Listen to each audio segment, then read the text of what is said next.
शाकाहार पर मेरी श्रद्धा दिन पर दिन बढ़ती जा रही थी। हेनरी स्टीफन सॉल्ट की पुस्तक अ प्ली फॉर वेजिटेरियनिज्म पढ़ने के बाद आहार के विषय में पढ़ने की भूख तेज हो गई। जितनी पुस्तकें मिली खरीद कर पढ़ डाली।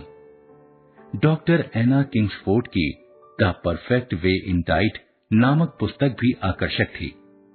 इसके अतिरिक्त डॉक्टर एलिंसन के आरोग्य विषयक लेखों से भी अच्छी मदद मिली।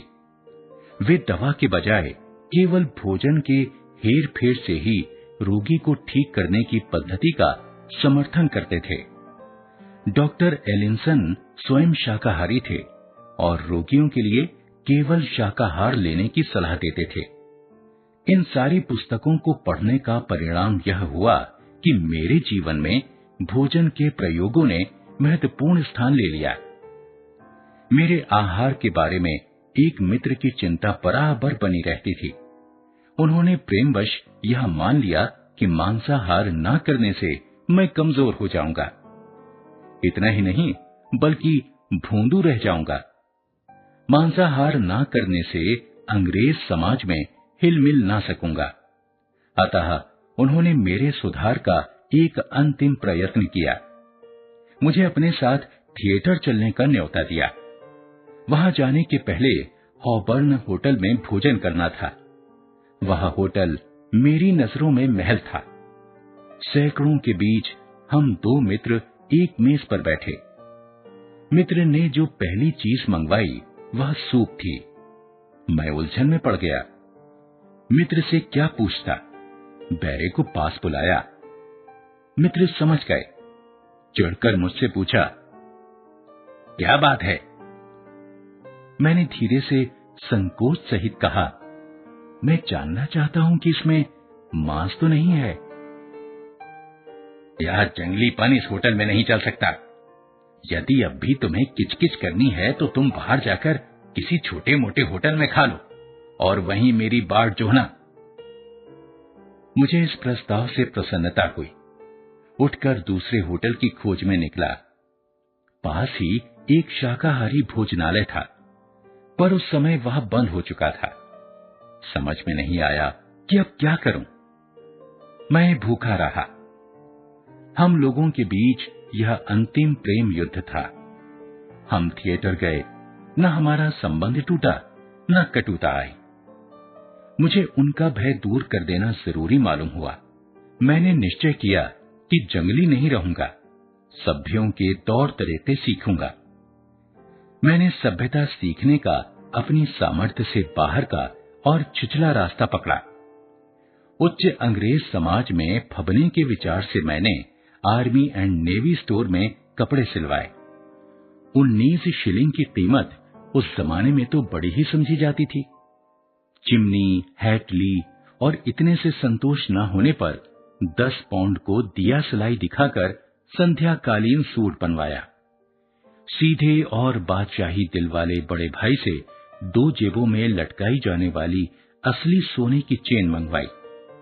तैयार बंधी हुई टाई लगाना शिष्टता सूचक नहीं था, इसलिए मैंने टाई बांधने की कला सीखी।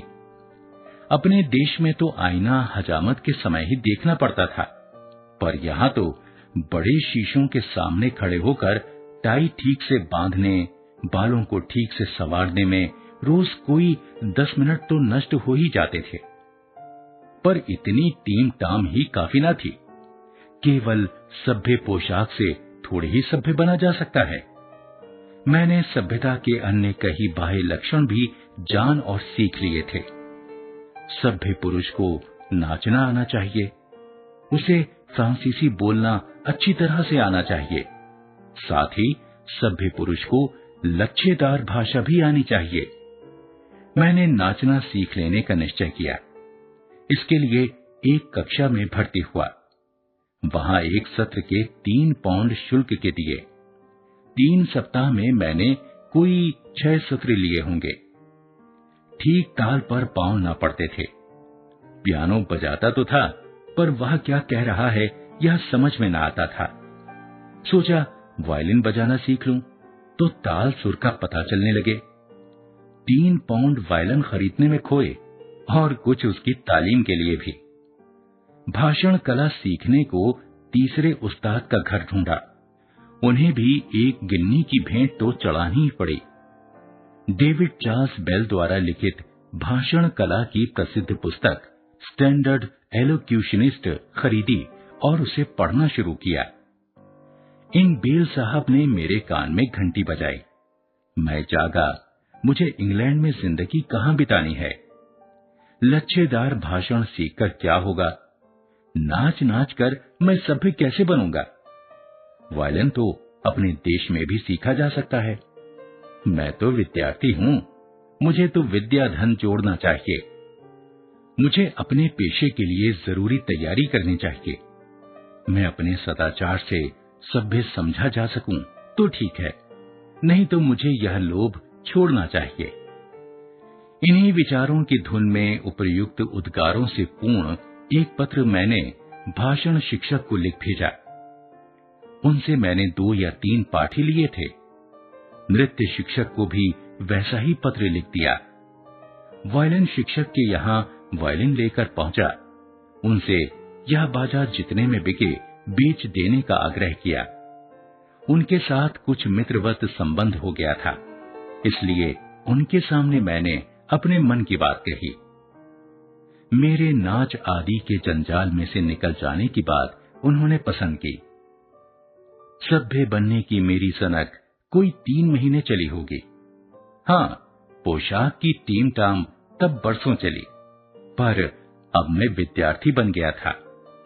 कोई यह ना समझे कि नाच आदि के मेरे प्रयोगों का अर्थ यह है कि मैं उस समय स्वच्छंद बन गया था।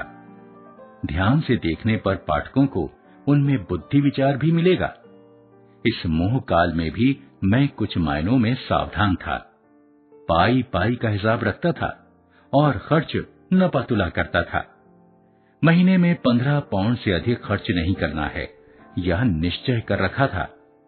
बस की सवारी और डाक खर्च भी रोज लिखता था और सोने से पहले सदा अपना हिसाब किताब मिला लेता था। यह आदत अंत तक कायम रही।